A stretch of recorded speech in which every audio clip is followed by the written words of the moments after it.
Boss fights are really tough to get right, but I think my first one in this campaign went pretty well. When last we left our heroes, the players were attempting to save the town of Glennon on the frontier edge of the nation of Haven from an onslaught of a small tribe of gnolls, which is bad news for the town and bad news for the players, as they had gotten themselves captured only to quickly escape. Well done, you.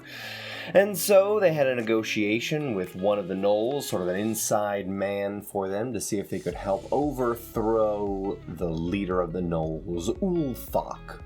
And as they made their way into the camp of gnolls led by Vrarsh, they ventured forth into Ulfok's lair. After seeing written over the threshold that this was a place of evil, and it's consecrated to, and the name was etched out because it was so evil apparently, they come across this membrane that seems to be made of blood. And as they approach, the membrane grows a face and begins to speak to them. So basically, I'm doing everything that I can to make sure this place comes across as creepy as possible, and I am succeeding. And so they speak with this blood membrane a little bit, and it says, "Welcome to Galnor, servants of the great demon prince. One of you is of noble blood, and therefore you may enter unchallenged." And this is the first time the party realizes someone in their group is of noble blood. And they sort of notice and are able to figure out and remember the crest that is on Bria the Spindle's cloak, and see that, oh, I guess she is part of a noble family, and she doesn't make a big deal about it. She doesn't really answer many other questions. They gotta press on. And he also mentions that membrane, I don't know if he's he, I don't know. The membrane mentions that the noble among them is not part of the line of Lancaster. And this perks up several ears, because first off, this is a name related to a horrifying evil place, and second off, that is the name of the individual who destroyed Phaedra's town when she was a child. And so that is sort of, obviously this is the first time she has heard about this outside the context of that day, and she's very interested in what this whole thing is. They don't get many answers out of the blood membrane because it is indeed a blood membrane, but it answers that the Lancasters were one of the heathen kings of old of this area that came here to pay homage to their demon prince. And so, as if Phaedra needed more confirmation, goes, right, yeah, okay, cool, these are terrible people, and I gotta track down and get my revenge on whoever this Lancaster is. They proceed into a room that holds several different demons just sort of milling about that sort of point them further in.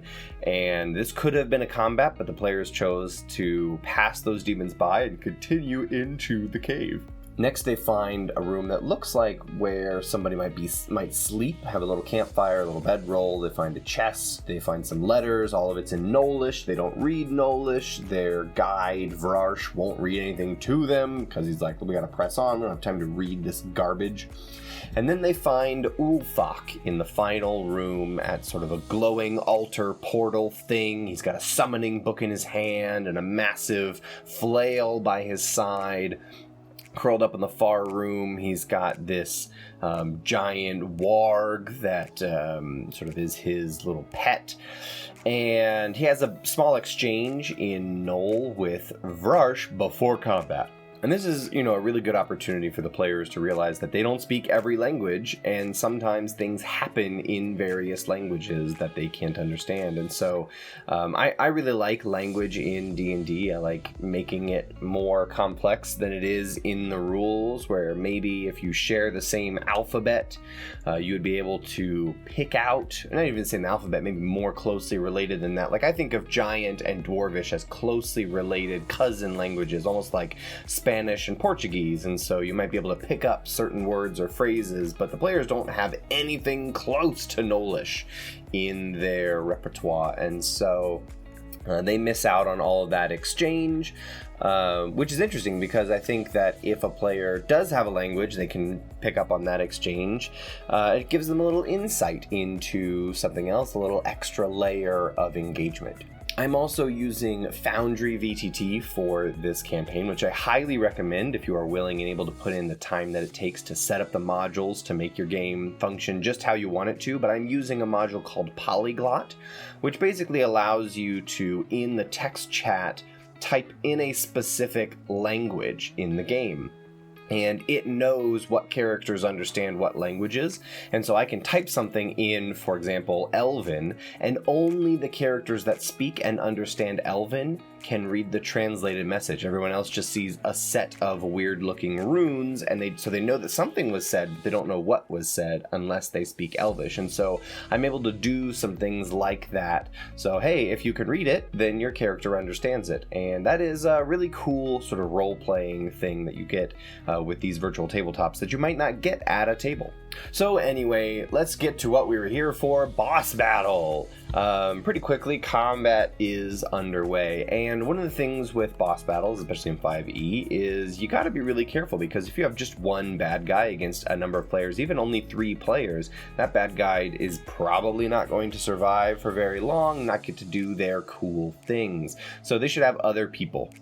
And I knew I wanted to have more than one individual in this battle. I also like to have different dynamic effects. So all of the combatants in this battle are Ulfak himself, his pet warg, as well as the glowing portal, which is going to go basically as like a lair action. The glowing portal is going to go and force everyone to make a charisma save, and I was sort of keeping track of how many people failed that charisma save. And whoever had failed the most, or failed a certain number of times through the course of the battle, needed to roll on this like abyssal corruption table, and it sort of impacted their state of mind. And that came up later and was very cool, but we'll get to that after the combat. And the other thing that the portal was doing is if you ever got within 5 feet of it and your alignment was not evil, then you needed to make a death save.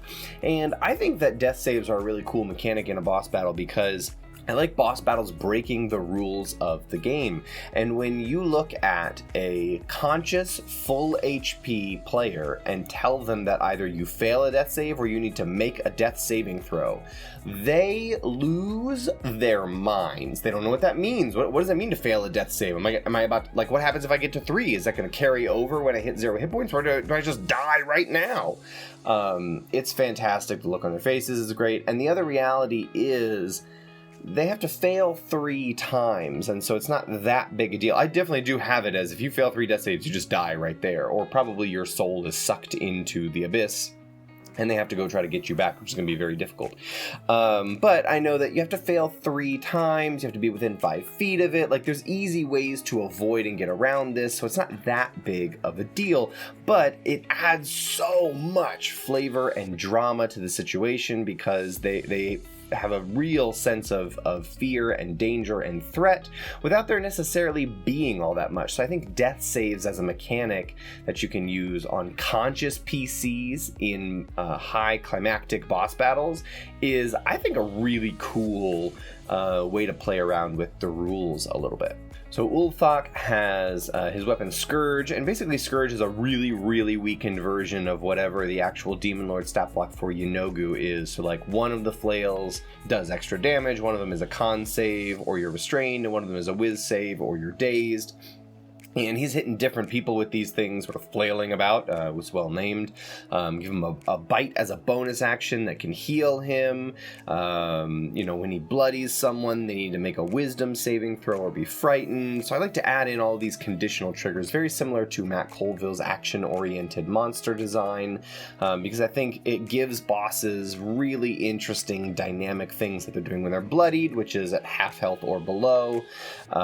Reactions that they can do, bonus actions they can do, villain actions from time to time, though I didn't use any for Ulfak in this fight, as well as, his warg. I also like to, when things are partnered, like Ulfak and his warg, I gave the warg a reaction to anytime somebody hits Ulfak with an attack, maybe bloodies Ulfak, but I think it was hits Ulfak with an attack, the warg can use its reaction to make a bite attack against them or do a movement to get next to to that person. And so it really incentivizes those two to fight next to each other and makes them better at fighting side by side. And so I like to figure out what is the thematic elements of this fight and then design mechanics to sort of enforce all of those themes.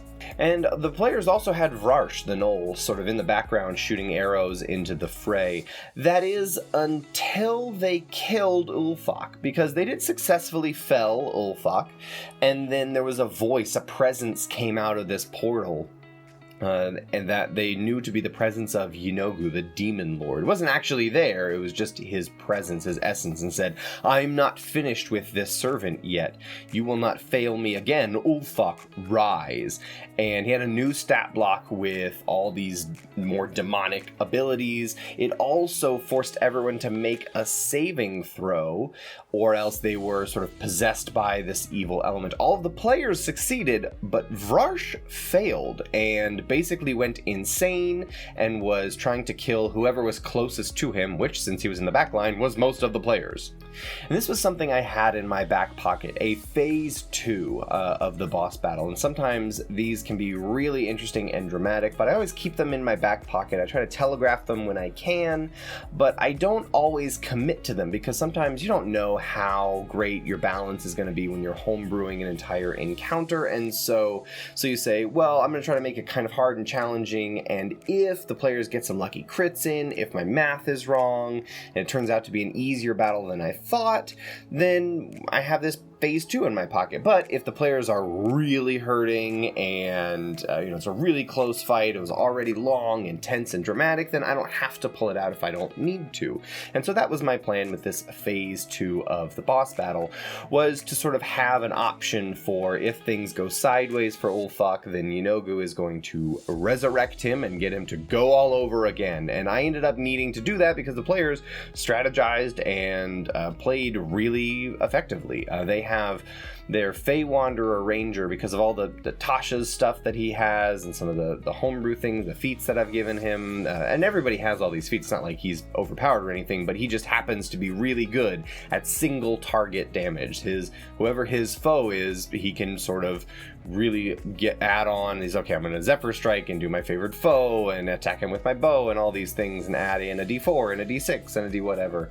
And so he has a lot of damage, especially at level 3 against the boss here. And so they play really effectively, and I bust out this phase 2, which was really dramatic and made the fight stretch on a little longer and be really tense and exciting, which is exactly what I wanted from this situation. So the players defeat Yinogu, and they take this evil-looking demon book off of him that he was seeming to use to grow the portal and summon demons. They take all the stuff off of him. He had a ring, he had Scourge, the flail, and they didn't know the name of it yet, but it was Scourge. I think actually Vrarsh, when he did they kill Vrarsh? Yeah, they definitely killed Vrarsh at the end of that battle. They kill Vrarsh, but they have this weapon, and they decide, we are super beat. We can't go outside with, we walked in with Vrarsh to kill their boss. Now Vrarsh is dead. The gnolls and the camp that are just outside this cave, they are not going to be happy about that. They're going to kill us. We got to rest and maybe have to fight our way out, but at least will buy us time to think of something. So they rest. They find a little treasure room, actually, get themselves some gold, some more information, some stuff they can read about the heathen kings of old, and some stuff they can't.